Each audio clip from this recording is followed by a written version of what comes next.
어느덧 33년이 흘렀습니다. 실제 당시 거리에 나섰던 이들의 이야기도 듣고 또 영화로도 만들어지고 해서 모두에게 익숙한 줄만 알고 있었습니다. 젊은 세대에게는 역사책에서 배우는 이야기라고 하니 한편으로는 놀랍기도 하고 또 다른 한편으로는 그 정도로 민주주의라는 것이 우리에겐 숨쉬는 것만큼 익숙한 것이 되었구나 하는 생각에 뿌듯하기도 합니다.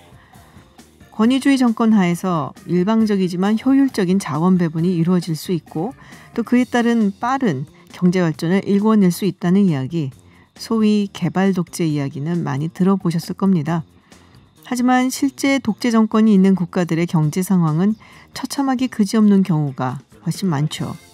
그렇다고 해서 민주주의로의 전환이 경제 발전을 가져다주는 지름길도 아닙니다. 민주화에 들떴다가 삶이 어려워지면서 곧바로 권위주의 정권 시절의 안전망을 그리워하는 경우도 많습니다. 그런 의미에서 한국은 경제 발전과 민주주의 두 마리 토끼를 다 잡은 흔치 않은 경우라며 많은 칭송과 부러움을 받는 나라입니다.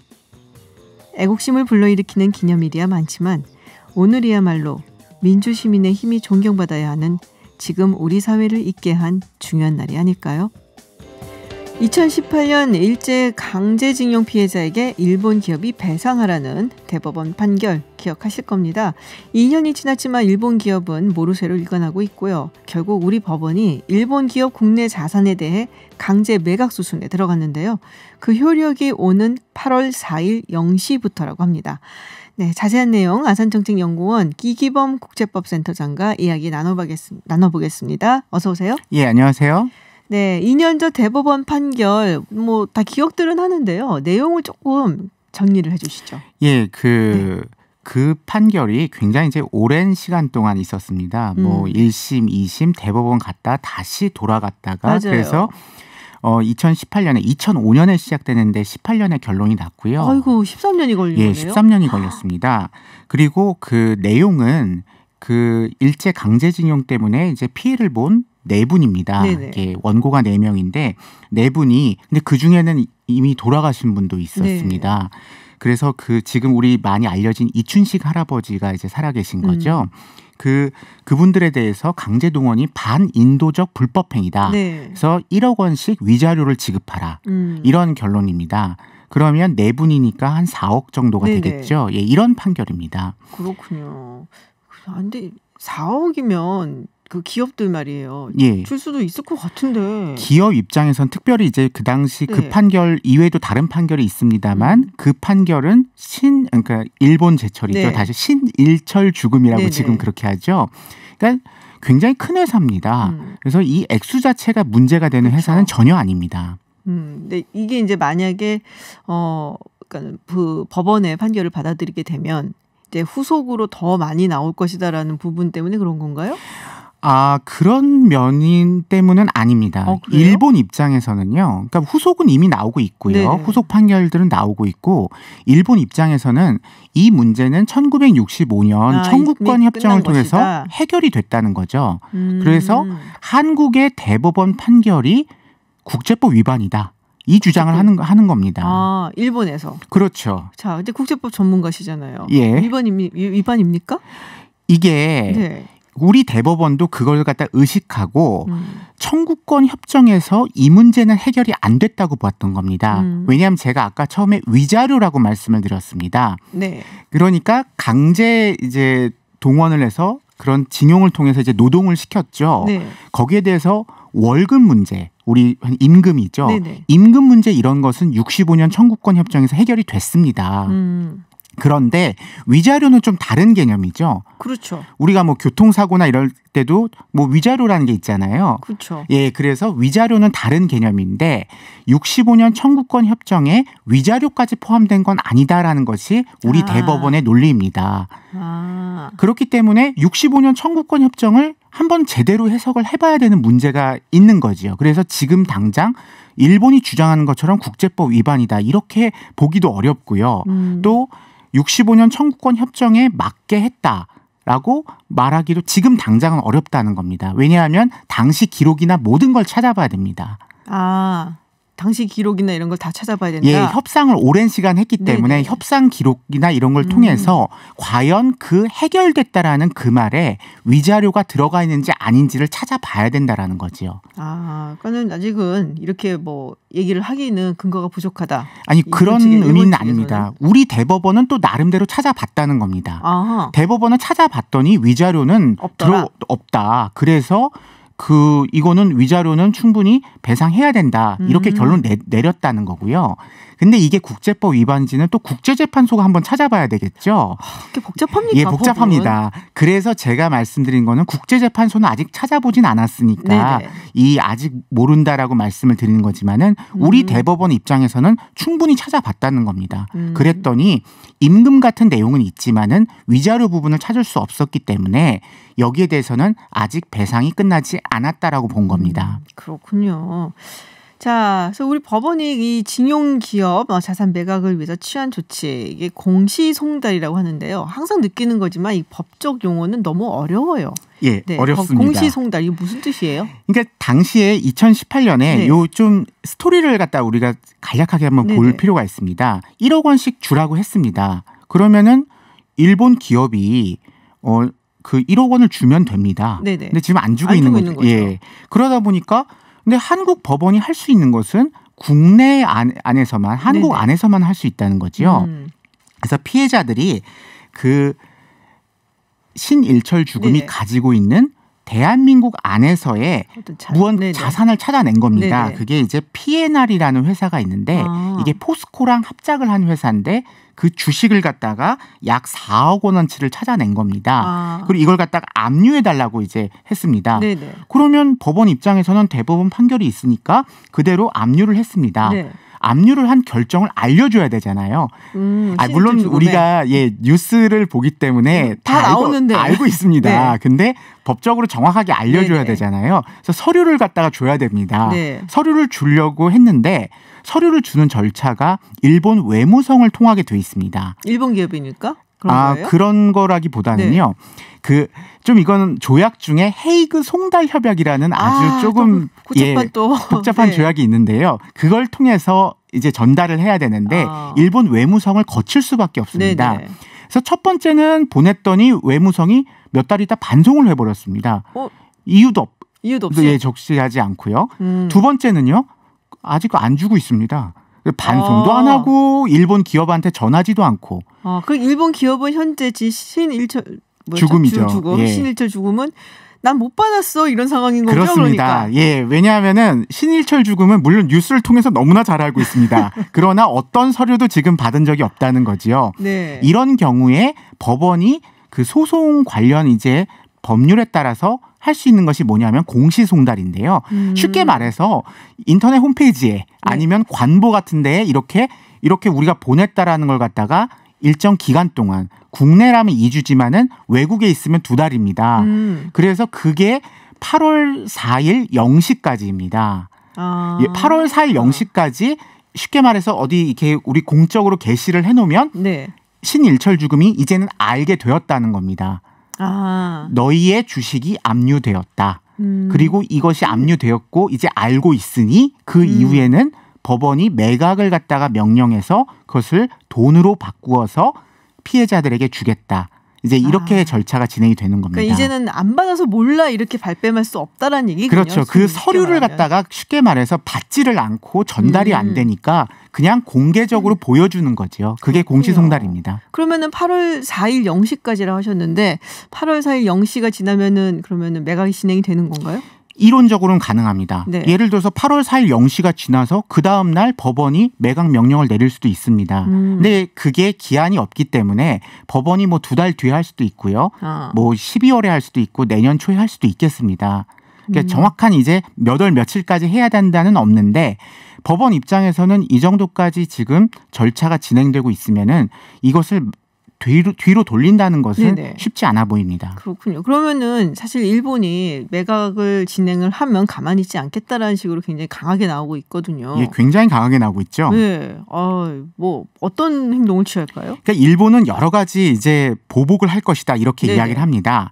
근데 일본도 국제법을 안다면요. 그 보복을 굉장히 한 번에 하진 못할 겁니다. 그게 왜냐하면은 제가 아까 말씀드렸지만은 그 P&R 주식에 약 4억 원어치를 갖다 압류를 했습니다. 네.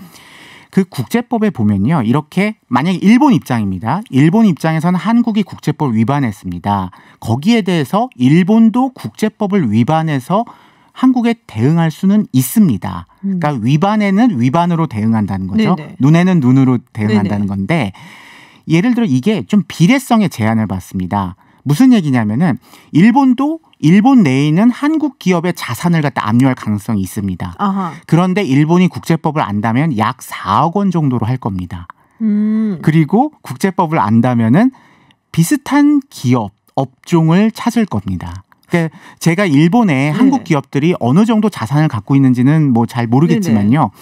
제가 말씀드린 대로 우리가 4억 원 정도를 압류를 했는데 일본이 40억을 압류하거나 이런 일은 벌어지지 않을 겁니다. 그러니까 일본이 국제법을 안다면요. 국제법을 알겠죠. 예, 이거는 아주 기본적인 내용이기 네네. 때문에 알 거라고 생각합니다. 그러니까 비례성의 원칙이라고 하시면, 그러니까 여기서 우리가 4억 원어치의 그 일본의 그 기업 자산을 압류한 거죠. 한 거면 그럼 일본도 일본 내에 있는 한국 기업의 4억 원어치의 자산을 압류한 그 정도로 것이다. 이제 예상이 됩니다. 비슷한 기업으로. 예, 그것도 국제법에 합치하는지 아닌지는 또 나중에 따져봐야 되겠지만은 일본도 최소한 지금 말로는 뭘 다 하겠다는 거잖아요. 그러니까요. 뭐 재판도 하고 어떤 보복도 하고 뭐 일본이 가진 보복 조치의 개수가 몇 개인지 아느냐 막 이런 식의 여러 가지 이야기를 하지만은 일본도 국제법을 안다면은 요 정도 선으로 일단은 할 거라고 이제 보여진다는 겁니다. 그렇군요.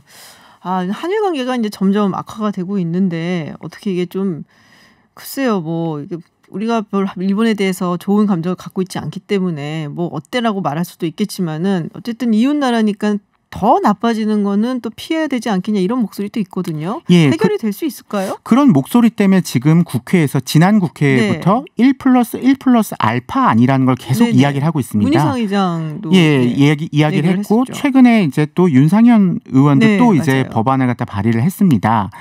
이 1+1+ 알파안이 뭐냐면은 이 배상을 해줘야 되는 거는 네. 해야 되는데 일은 한국 기업이 또 다른 일은 일본 기업이 알파는 성금을 받아가지고 쉽게 말해서 지금 4억을 배상해야 되는 거잖아요. 네. 이 4억을 갖다가 그 한국 기업과 일본 기업과 성금을 통해서 마련을 하자는 겁니다. 지금 일본이 격렬히 반발하는 것이 이거는 65년 청구권 협정 위반이라고 자꾸 주장을 네네. 하니까요. 여기에 대해서 나름의 중재안, 돌파구를 마련하자는 겁니다.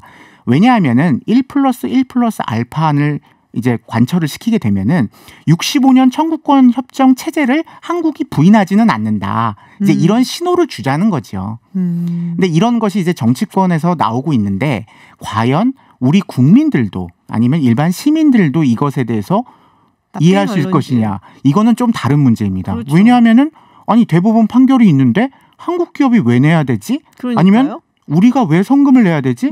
이런 식의 의문이 충분히 들 수 있는 아닙니다. 저는 딱 지금 든 생각은 그럼 그런 식으로 해결을 한다 그러면은 안 좋은 선례를 남기진 않겠는가? 뭐 이런 생각이 딱 들거든요. 그러니까는 법적인 부분은 정치적으로 해결한 거잖아요. 그렇죠. 그러니까 네. 지금 법적인 것을 정치적으로 해결해야겠다는 건데 사실 가장 큰 전공법은 그러니까 법적으로만 간다면은 한국의 대법원 판결이 네. 국제법 위반인지 아닌지를 사실 국제사법재판소나 국제재판소에서 다뤄볼 여지는 있습니다.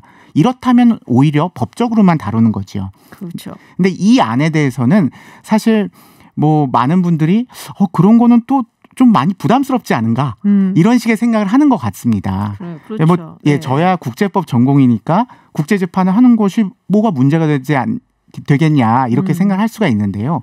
또 국제재판하면 좀 부담스러운 느낌이 확 들긴 들죠. 네. 그렇습니다. 그래서 뭐 일본을 대상으로 해서 일본 상대로 해서 사업을 하고 또 여러 가지 또 장사를 하시고 이런 분들도 많기 때문에 이제 계속 나빠지는 것, 악화되는 것은 조금 우려스러운 상황이기도 사실 하거든요. 네, 그래서 그렇죠. 부분에서. 현금화가 되게 되면 네. 일본 정부가 무언가 조치는 할 겁니다. 그러니까 그런 것들이 사실은 한일 관계를 계속 악화 상태로 만드는 거니까요.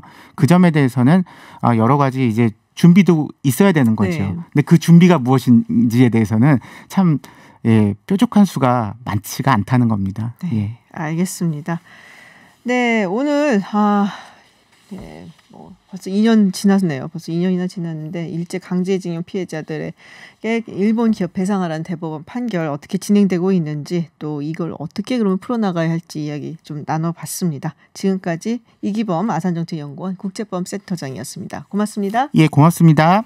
네, 매주 수요일 저녁 정치 고수들을 만나는 시간입니다.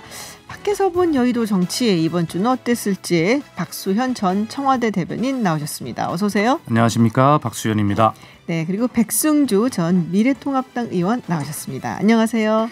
예, 안녕하십니까, 백승주입니다. 네, 자, 지금 뭐 이제는 자유의 몸이 되셨어요, 백 의원님.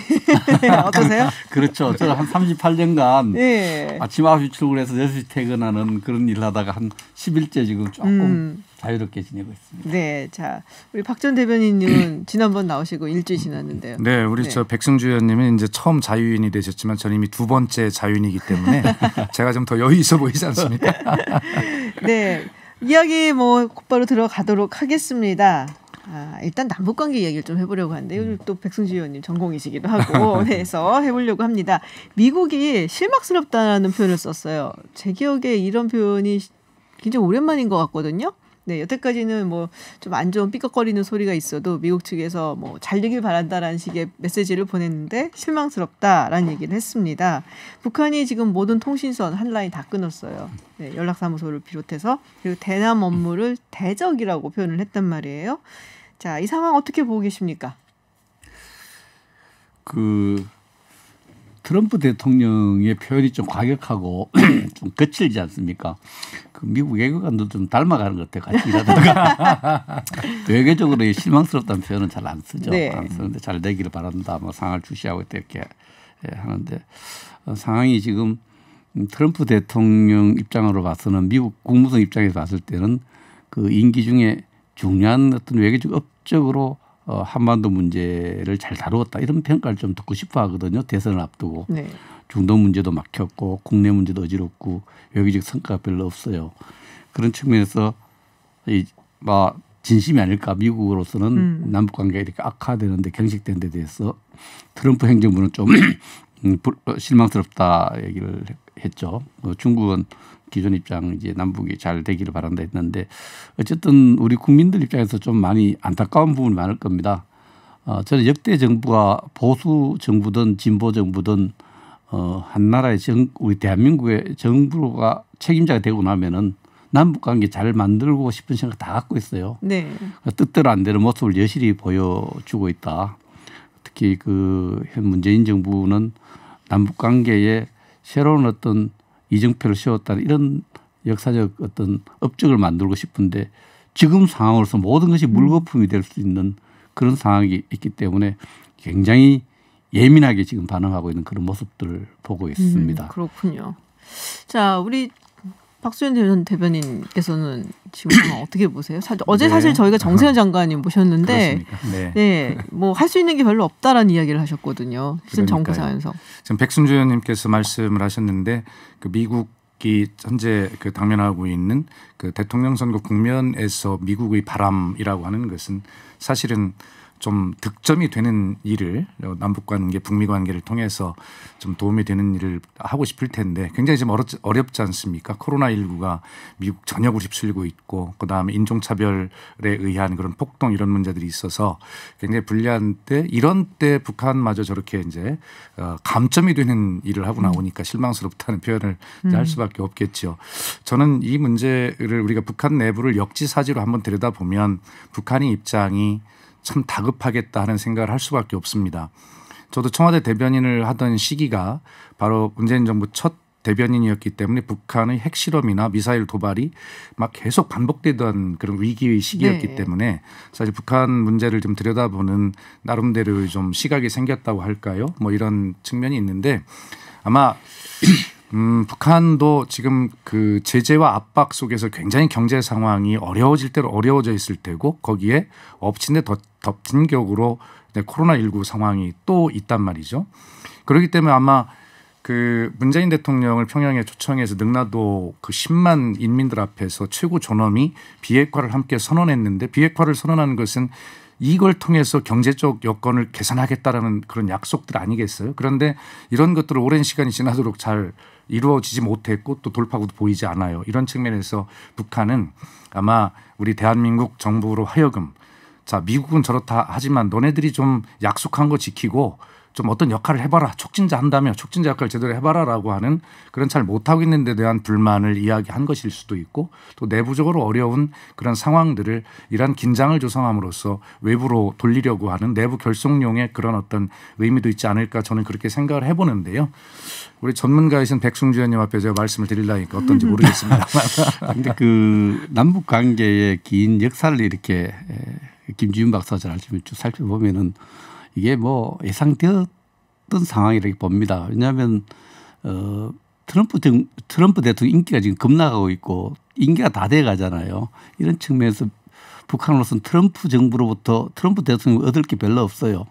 또 우리 정부 역시 또 임기가 이제 후반부로 들어가기 때문에 잔여 임기가 있고 이런 부분으로 봐서 트럼프와의 관계가 개선돼야 이 남북관계가 트는데 북한으로 봐서는 현재로서 크게 기대할 것이 없는 상황에서 극적인 어떤 변화의 어떤 모습을 보여주는 게 변화가 나쁜 방향으로 변하죠. 그래서 트럼프하고도 이제 거래할 필요가 없어졌고 또 문재인 정부로부터도 임기 2년 또 트럼프 정부의 태도 북미 관계를 봤을 땐 크게 얻을 것이 없는 상황에서 최대한의 압박을 한번 해서 한번 승부를 걸어보자는 이런 의미가 있지 않나는 이런 내부 정세를 살펴볼 수 있고 또 왜 김여정이 앞장서서 저렇게 하느냐 중앙당의 제1부부장이 그거 좀 생각해 볼 필요가 있어요. 물론 김여정이 제1부부장이나 직책을 갖고 있지만 김여정이 이제 김영철과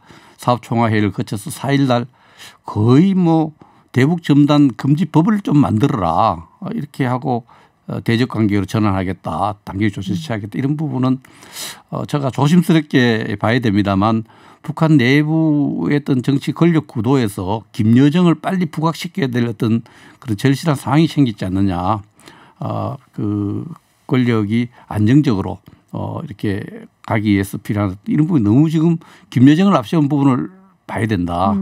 김영철이 안 나오고 다른 사람이 안 나오고 김여정이 하나의 그 무오류, 그 지도자의 무오류를 어떻게 보면은 뒤엎는 이야기거든요. 지도자 했던 것을 뒤엎는 이야기를 계속 하고 있는데 이 김여정을 왜 이렇게 조기에 그 전면에 내세우고 있는지를 우리 정보 당국이 면밀하게 좀 들여다볼 필요가 있다. 북한 내부에 어떤 권력 구도 안에 어떤 문제가 생겼는지. 얼마 전부터 계속 나오기 시작했잖아요. 그렇죠? 김여정 부부장이 그 전까지는 사실은 약간 김정은 위원장 뒤를 이렇게 좀 보는 뭐 그런 역할을 했던 것으로 보였는데 김정은의 어떤 개인 신상 문제 네. 뭐 클리어됐다고 하지만 좀 뭐 그도 개인의 어떤 여러 가지 문제들이 제기된 이후에 김여정이 지금 계속 권력이 전면에 나서 대남 정치 전면에 나서는 이런 부분들을 우리 정보 당국이 또 여러 차원에서 다각적으로 북한 권력 내부의 어떤 변화 이런 부분을 살펴봐야 될 상황이다 봅니다. 그래서 지금 보면은 사실 미국에 대해서는 이렇다 할 얘기가 아직 없어요. 그러니까 아마도 북한 뭐 이거는 뭐 제 그냥 생각입니다만은 미국이 말씀드렸다시피 지금 뭐 대선이 앞당겨 지금 11월 3일에 있기 때문에 그때까지 뭘 한다는 것 자체가 사실 의미가 없다고 보고 있는 게 아닌가. 뭐 트럼프 대통령이 다시 재선이 된다고 해도 그 이후에 대북 정책이 이전과 같은 방향으로 가리라는 보장은 절대 없거든요. 바이든이 만약에 된다 그런다면 그건 또 굉장히 다른 방향으로 가게 될 가능성이 있고 그래서 지금 뭘 나선다는 거는 사실상 의미가 별로 없고 그래서 이제는 한국 쪽으로 압박 정책을 하는 것이 아닌가 싶은데요. 지금 또 굉장히 뜨거운 이슈 중에 하나가 대북전단 살포 금지법이란 말이에요. 네, 지금 이제 여당에서 이 법안을 도입하겠다고 하고 오늘 통일부에서도 이 탈북민 단체 두 단체를 고발을 했습니다. 자, 필요하다고 생각하시는지 아니면 아니다라고 생각하시는지 먼저 박수현 대변인 어떻게 생각하세요? 예. 어쨌든 방금 전에 이제 백승주 의원님께서 그 김여정이 앞서는 이런 어떤 현상에 대해서 면밀한 분석을 해야 된다는 것 적극 동의하고요. 다만 저는 그 지점에서 하나가 좀 안심이 되는 부분도 있는 것은 어쨌든 김정은 위원장이 직접 나서서 어떤 그 되돌릴 수 없는 발언이나 조치들을 하는 것보다는 좀 여백이 남겨져 있다. 그러면서 어떤 백두혈통이라고 하는 김여정을 내세워서 어떤 그 김정은 국무위원장이 하는 것과 같은 비슷한 그런 어떤 그 권위를 부여하면서도 그러면서 직접 하지 아니하고 어떤 여백을 정상끼리의 이야기를 위한 여백을 남겨주는 것이 아닌가라고 하는 저는 뭐 개인적으로 그런 생각을 한번 해보고요. 이 대북전단 문제에 관해서는 그렇습니다. 사실은 이게 그 4.27이나 또 9.19 평양에서의 공동선언 등을 통해서 저희가 명문화해서 약속을 해준 거란 말입니다.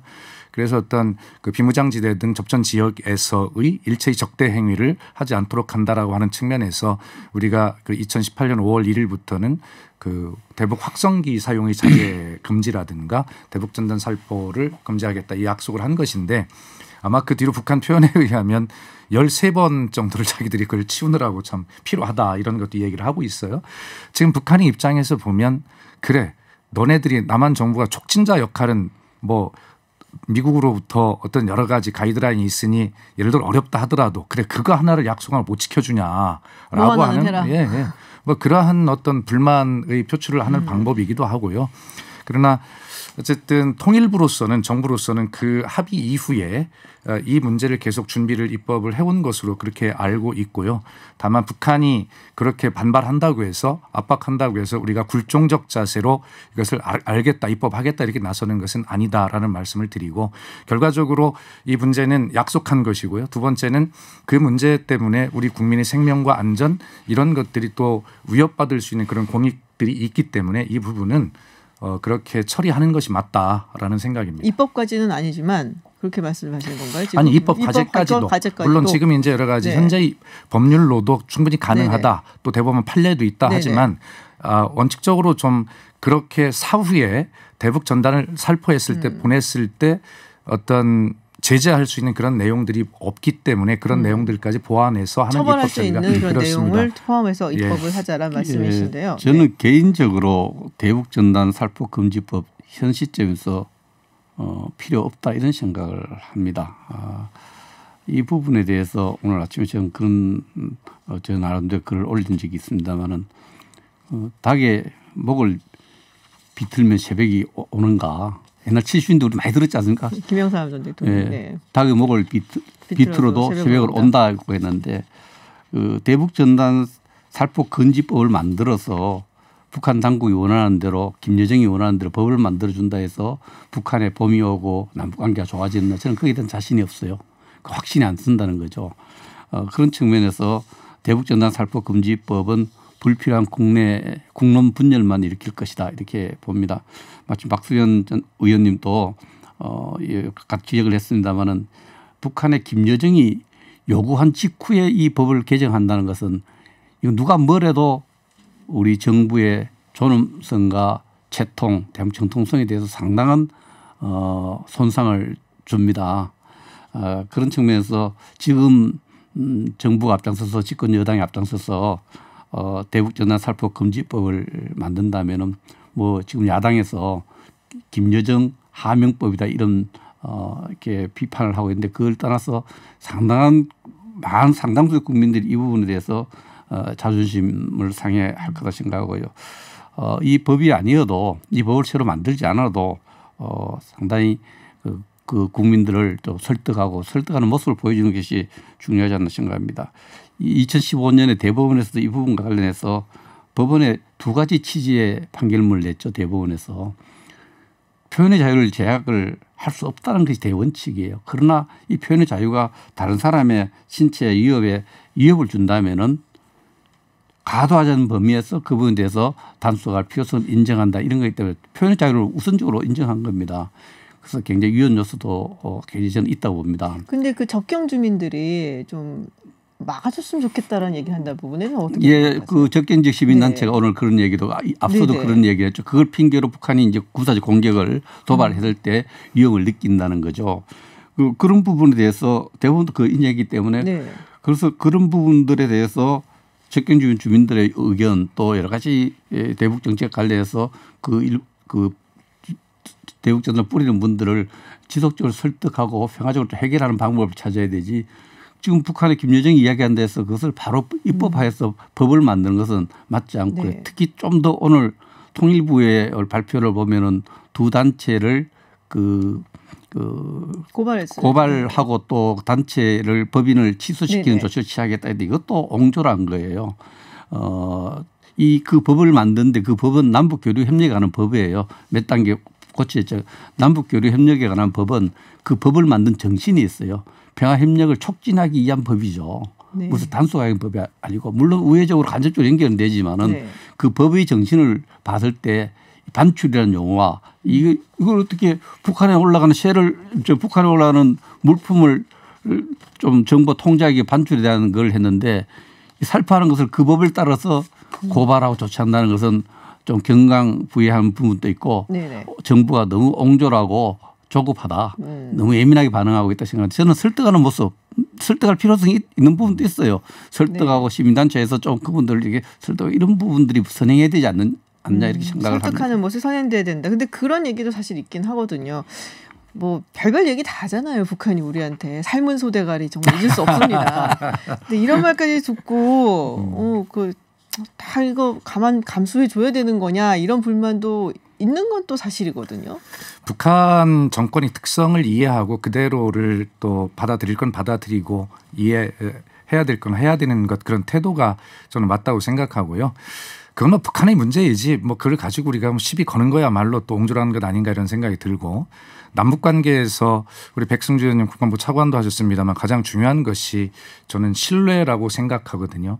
신뢰가 하나씩 쌓여갈 때 서로 이념의 장벽도 무너질 수 있고 뭐 교류를 촉진할 수도 있고 이렇게 된다고 보는데 바로 이런 신뢰를 쌓아가는 첫 출발이 안 된다면 그 이후 한 발짝도 나아갈 수 없다라고 하는 것이 제가 가지고 있는 생각이고요. 지금 아까 그 대법원 판례 말씀하셨습니다만 그 판례에서도 몇몇 개인의 표현의 자유보다 다수 국민의 생명 재산을 보호하는 것이 우선이다라고 하는 그런 판결이고 또 실제로 한반도의 평화를 해칠 수 있다. 한반도의 평화만큼 중요한 공익이라는 것이 현재 있을 수 있을까라고 하는 것을 생각하면 백승주 의원님 말씀대로 뭐 그런 데는 대체로 우리가 함께 동의할 수 있지만 방법이 그런 입법을 통해서까지 해야 되느냐라고 하는 이제 문제를 제기하시는 것으로 그렇게 알고 있지만 그러나 사실 이 문제에 대해서 2015년에 지금 미래통합당이 2015년에 밝혔던 입장을 보면 지금 저희가 하는 얘기가 똑같아요. 그 당시 새누리당의 수석 대변인 이렇게 논평을 했어요.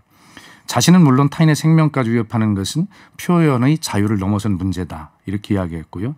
국가가 국민의 생명과 재산을 보호하는 의무가 있는 만큼 정부는 대북전단 살포와 관련해 신중하고 그런 판단을 내려야 한다라고 지적을 했어요. 그 통위에서도 새누리당 간사님께서 또 이런 취지 발언을 했고요. 그래서 결과적으로는 그런 것에는 우리가 다 합의할 수 있지만 의원님 하시는 말씀대로 그것을 입법까지 해야 되느냐라고 하는 방법론에서 약간의 이제 견해 차이가 있다라고 보여지는데 어쨌든 이것은 분명히 약속을 한 문제이기 때문에 강력하게 북한의 신뢰를 쌓을 수 있는 그런 약속을 지킬 수 있는 그러한 아주 그 깔끔한 방법을 우리가 찾는 것이 맞겠다라는 것이 이제 저희들이 여당의 생각입니다. 네. 근데 저도 이제 태영호 의원 같은 경우 제가 이태리 고모란 시티에서 2007년에 한 2시간 정도 처음 대화를 한 적도 있고 밖에서 안에서 저는 북한 학자들 많이 만나는데요. 이분들이 지식인들도 대한민국 사회를 제대로 이해를 못하는 부분이 있어요. 김여정도 마찬가지일 것 같아요. 북한은 주민과 정부와의 관계, 지도자 관계 지시하면 바로 다 통제할 수 있는 사회예요.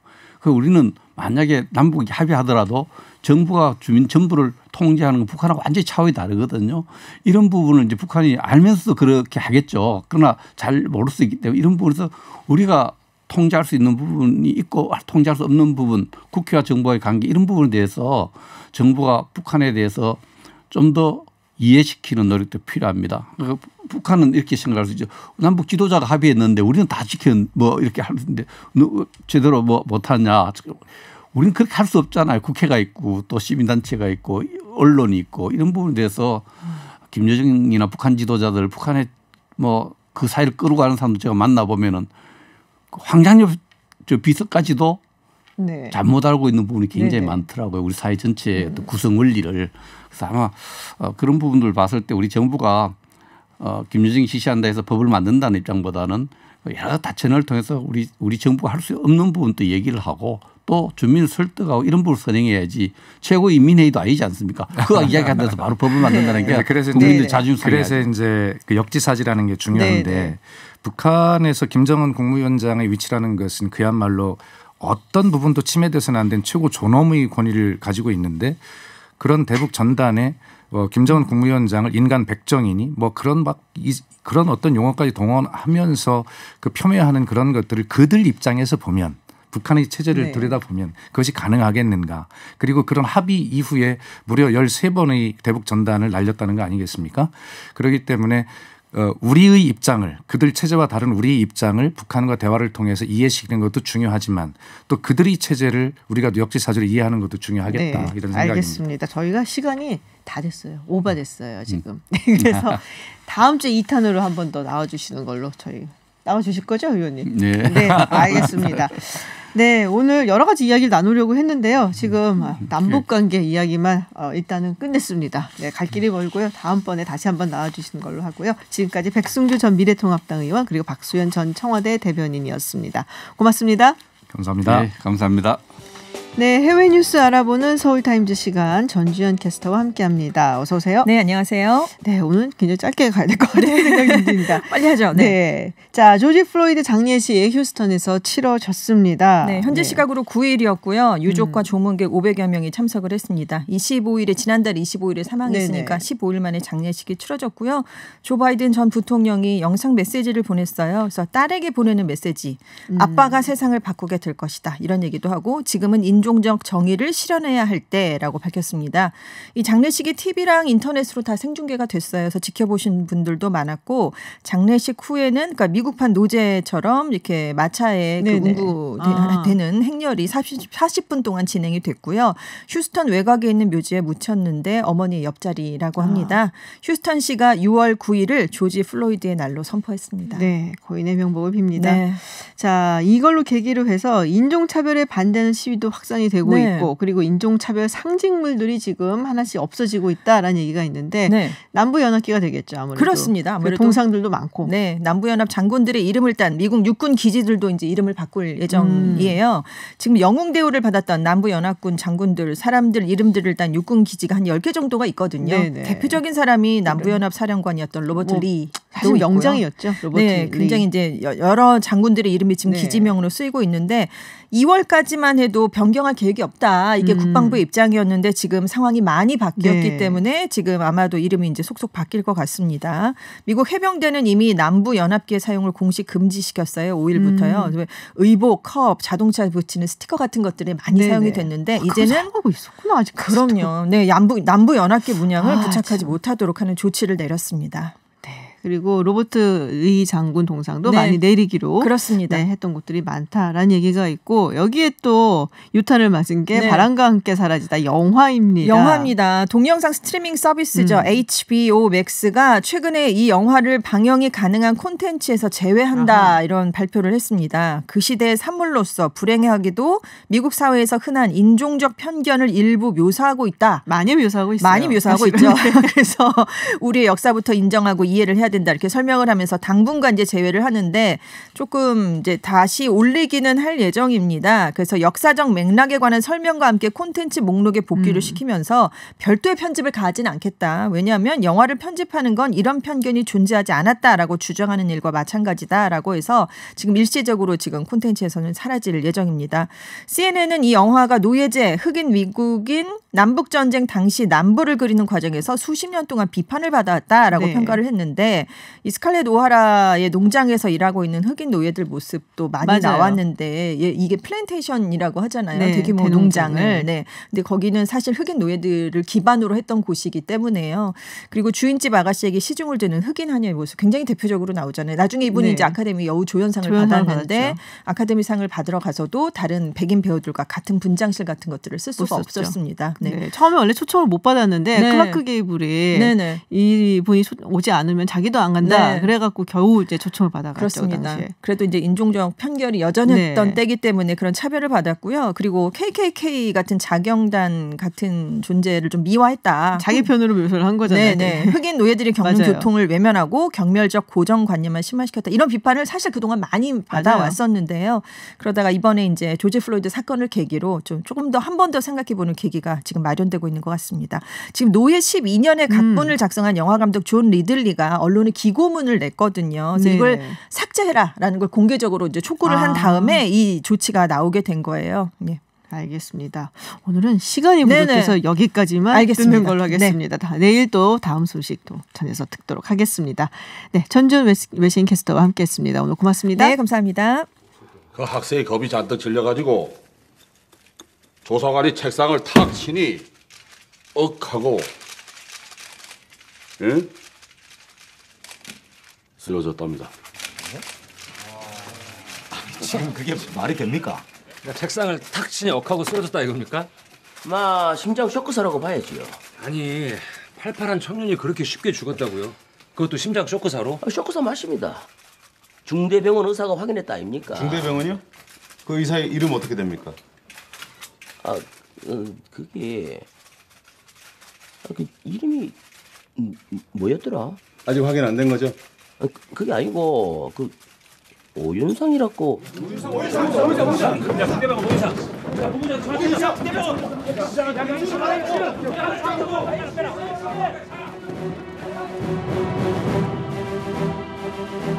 네, 방금 영화 1987에서 박정원 처장으로 나오는 김윤석 씨가 박종철 군의 사망 원인 브리핑하는 장면인데요. 그리고 방금 들었던 마지막 부분에 나오는 중대병원 의사 오윤상이라는 인물, 바로 박종철 고문치사 사건의 최초 목격자이자 또 묻힐 수 있었던 사건을 만천하에 공개한 분이기도 합니다.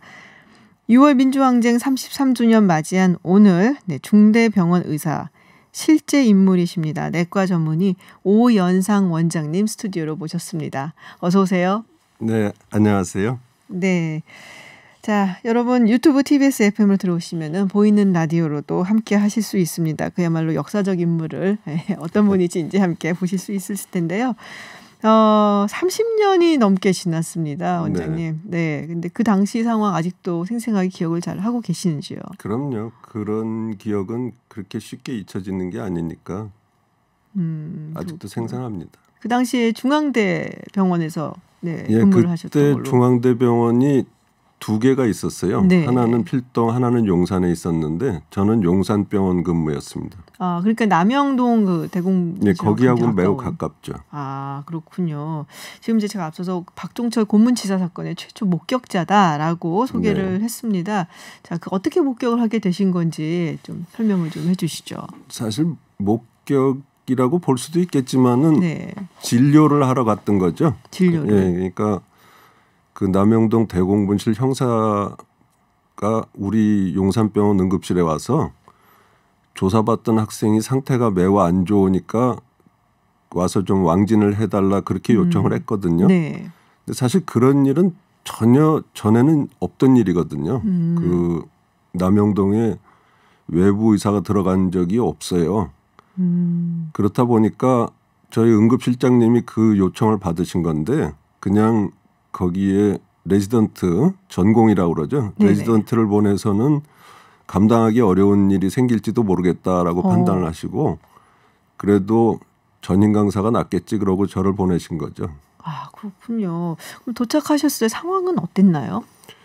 일단 이제 방에서 응급실장님 지시를 받고 응급실로 내려가니까 그 심폐소생하는 장비가 다 챙겨져 있고 간호사도 이미 준비를 하고 있고 형사 한 분이 대기하고 계시더라고요. 그렇게 해서 3명이서 병원 앰뷸런스를 타고 남영동으로 출발을 했죠.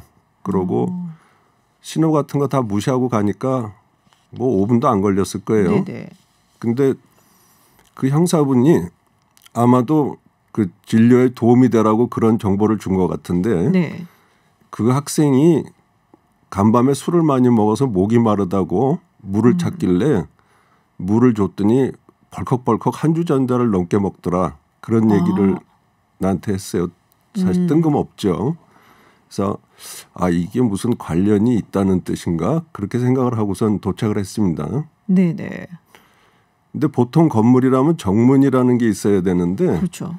정문이 없더라고요. 그러면서 그 형사가 무전을 하니까 벽이 이렇게 옆으로 미끄러지면서 열리는 거예요. 네. 미국 드라마에서 보던 영화 같은데요? 군사 기밀 시설 같은. 네. 여기 간단치가 않은 데구나. 저기 들어가면 다시 나올 수 있겠나 뭐 이제 이런 생각도 했던 것 같아요. 그러고 지금 그 인권센터로 바뀐 그 건물에 들어가게 됐는데 밖에서 본 건물이 창문이 없어요. 창문이 없고 틈이라고 그래야 되나? 뭐 한 뼘 정도 폭으로 네네. 그 정도의 아주 좁은 그런 식의 유리창으로 돼 있더라고요. 그래서 건물이 참 특이하다 그런 네. 생각을 했고요. 엘리베이터 타고 5층에서 내렸는데 엘리베이터에서 왼쪽으로 이렇게 몸을 돌리면은 복도가 보이고 그 복도 양쪽으로 조사실들이 쭉 있거든요. 네네. 근데 그게 깜깜한데 이제 형광등만 켜놓고 저쪽 맞은 쪽 복도 끝에 있는 창문만 하나 있어서 글로 빛이 들어오니까 마치 터널에 들어가서 그 출구 쪽에 나갈 때 보면 거기만 환하게 보이는 네네. 그런 상황이고 그 무슨 공포 영화에 나오는 그런 어떤 복도 같더라고요. 말씀만 들어서 소름이 약간 끼치고 있거든요. 네. 분위기가 상당히 음산하고. 네. 그래서 아마 그 첫 번째 방이었던 걸로 기억이 나는데 네. 그 조사실로 이제 들어갔죠. 딱 그 문을 열고 들어가니까 눈에 들어오는 것이 정면에 웬 욕조? 조사실에 왜 욕조가 있지? 그런 게 눈에 보이더라고요. 그 다음에 왼쪽에는 이제 철제 테이블이 있었고 오른쪽에는 평상, 그러니까 다리가 없는 그냥 매트리스에다 이렇게 틀만 막아놓은 그런 식의 평상이 있는데 그 평상 위에 내가 진료를 해야 될 젊은이가 누워 있더라고요. 근데 보니까 머리 감은 사람 마냥 물에 다 젖었어요. 그 머리카락이라는 건 물에 젖은 거랑 땀이 난 건 좀 다르잖아요. 그렇죠. 근데 그건 물이더라고요. 그 바닥에도 물이 흥건하고 몸에도 뭐 물인지 땀인지 구별은 안 되는데 하여간 그런 액체가 많이 있어요. 그래서 얼른 그 한 3초 정도 상황을 살펴봤는데 이 눈에다 이렇게 프레시라이트 비치면서 동공이 켜지나 작아지나 이거 보잖아요. 네. 그 반응이 없어요. 다 그냥 완전히 다 열려가지고 호흡도 없고 심장도 뛰지 않고 이 분명히 사망이거든요. 그래서 이거는 잠깐 고민을 했던 것 같아요. 사망했다고 그러고선 손을 대지 말까. 그래도 심폐소생을 해야 되나. 근데 일단은 분위기상으로도 안 하고 넘어가긴 굉장히 어려운 상황이고 만에 하나 소생할 가망성이 있으니까. 네네. 그래서 심폐소생을 했는데 아무리 열심히 해도 그게 소생이 안 되더라고요. 네. 한 뭐 30분 지나니까 이제 사실상 소생될 가능성은 거의 없고 아주 운 좋게 된다 하더라도 거의 이제 뇌 손상이 다 와서 그냥 생명만 연장되는 거지 의식은 돌아오기 어려운 그런 상황이 와버렸거든요. 그런 상태로도 그냥 거의 1시간 가까이 했을 거예요.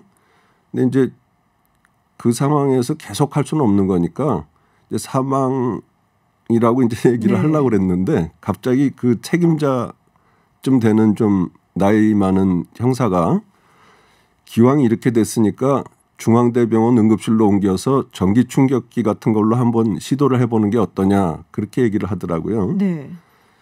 근데 사실 그걸로 소생이 될 가망이 거의 없었어요. 그리고 장비가 그렇게 완비하지 못한 상태이기 때문에 옮기는 도중에 벌써 또 한 5분 이상 심폐소생이 끊어질 것이고 네네. 그렇게 돼서 무의미하게 심폐소생을 시도를 한다 한들 소생이 될 가능성은 거의 없다고 생각이 됐거든요. 근데 또 다른 문제는 뭐냐면은 거기 그러니까 용산병원 응급실에 가서 심폐소생을 하게 되면 사망 장소가 바뀌는 거예요. 중대용산병원으로. 예, 그렇게 되고 혹시라도 뭐 병원에서 의사들이 진료를 잘못해서 사망했다 뭐 이런 말이 나올 수도 있는 그렇죠. 것이고 그 중요한 사망 장소가 남영동 대공분실에서 사망했다는 이 정보가 그냥 차단돼 버리는 거잖아요. 네. 그거는 사망의 원인을 추정할 적에 굉장히 중요한 오류가 되는 거거든요. 네. 그래서 이거는 옳지 않다고 생각을 했는데 사실 그때 제가 나이가 불과 만으로 30살이었는데 30살짜리 전임 강사가 대공분실 베테랑 형사들 수십 명하고 말싸움을 해가지고선 가면 안 된다고 그게 도저히 승산이 없었거든요. 네네. 그래서 차라리 응급실장님한테 보고를 해서 이 환자가 이미 사망 상태이기 때문에 응급실에 받게 되면은 병원 측에 많은 그 문제가 생길 것이다. 네. 그렇게 보고를 하고 도움을 요청하는 게 낫겠다라고 생각을 해서 그 환자를 옮기려면은 응급실에 빨리 연락을 해서 준비를 좀 시켜야 되는데 전화를 좀 쓸 수 있겠냐 네네. 그렇게 요청을 했거든요. 근데 그 사람들은 그때 이제 정신 없어요. 뭐 막 한쪽에서는 담요로 이제 이렇게 둘둘 싸서 옮길 준비하고 뭐 차량 수배하고 막 이러고 있는 판인데 어떤 형사가 그냥 저쪽에 사무실에 가서 걸어요. 막 귀찮다는 듯이 그렇게 얘기하더라고요. 네. 그래서 얼른 가가지고 병원에 전화를 해서 그때는 핸드폰 이런 거 없을 그렇죠. 시절이에요. 그리고 병원에도 자동으로 연결이 되는 게 아니라 교환실이 있고 사람이 일일이 손으로 연결을 해주던 시절이거든요. 네네. 그래서 그때 우리 교환량이라고 그랬는데 교환량이 받자마자 이거 지금 매우 급하니까 원내 방송을 하라고 그 응급실장님한테 방송을 해서 전화 연결을 빨리 해달라고 그렇게 부탁을 했거든요. 그래서 대공분실에 와서 보니 환자가 이미 도착했을 때 사망 상태인데 1시간 넘게 심폐소생해도 살아나지 않았으니까 사망이 확실한데 이 사람들이 막무가내로 지금 응급실로 옮기려고 한다. 근데 그렇게 되면 골치 아픈 일이 많이 생길 것 같으니까 응급실장님이 좀 막아주셔야겠다. 그렇게 부탁을 했죠. 네. 그러고선 구급차를 타고선 그 병원에 도착을 하니까 마침 그때 진짜 하늘의 도움인지 그때가 점심시간이라 원장님, 진료부장님, 뭐 수련부장, 교육부장 다 응급실장 다 식당에서 점심을 드시고 계시다가 네네. 그분들이 다 그냥 내려온 거예요. 정문으로. 그래서 소위 보직교수라고 그러죠. 보직교수님들이 한 5-6명이 내려오셔가지고 인간 방패를 쌓고선 못 들어온다 차를 막은 거예요. 그렇군요. 사실 그게 만약에 들어갔었으면은 대공분실에서 사망을 했었던 박종철 군의 이야기는 중대용산병원에서 사망했던 걸로 바뀌게 되면은 여기까지 오기도 힘들었을 거다라는 생각이 들고 그 당시에 상당히 좀 용감한 그리고 굉장히 본능적이지만 의사로서의 결단을 해주신 건데요. 저희가 시간이 없어서요. 오늘 이야기까지 마무리를 하고요.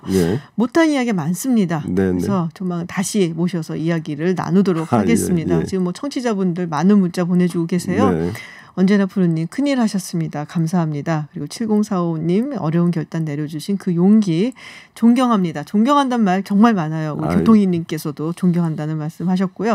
반드시 저희가 다시 한번 인터뷰를 그 후의 이야기를 해서 우리 청취자 여러분들께 들려드리겠습니다. 김지윤의 이브닝쇼 오늘은 여기까지 듣도록 하겠습니다. 저는 내일 다시 찾아오겠습니다. 고맙습니다.